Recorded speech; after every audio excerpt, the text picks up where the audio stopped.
switch to an overhead view after I put some cheese on.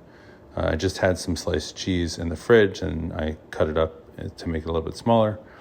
Patted everything down. I feel like that's enough. So we're going to go ahead and fold over one side, and then I will fold over the other side and contemplate whether I should put all of the onions that I have sitting over there on top.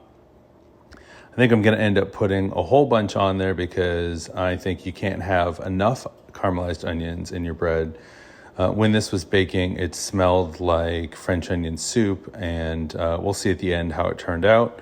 Here's some more cheese. Looking back on it, I probably should have put a lot more cheese in than what I did. And it was a pretty good dough, but I went to fold it up. And again, this is the first time I've done this, but I realized I probably should have folded a lot tighter because of how it turned out at the end. It was a little sticky, and I tried to put the sides together here and the ends wouldn't squeeze closed. So I spent a whole lot of time going, this is never going to close, and trying to figure out how to make it happen. Dough is pretty sticky. It moved my mat. That's how sticky it was.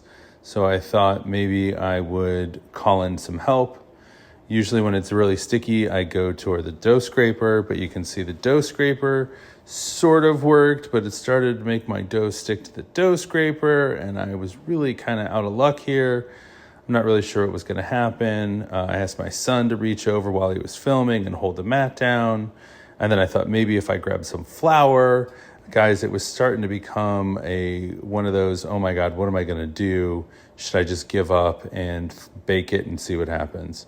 So I got a little bit of tension, but it really wasn't going well. The sides were starting to open up again. So now I'm got flour on my hands. I can't get the sides closed. It was just a mess.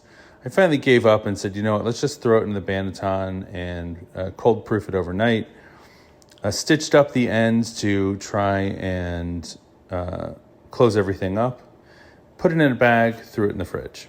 Here's what it looked like the next day. Put some flour on top, sliced it open, threw it into the oven. Here is halfway through the bake, and here is the ending result. It turned out fantastic. You ready? Mm-hmm. Here's the final result. It turned out okay, maybe a little bit dense on the inside. But do you want me to say anything? No. So good.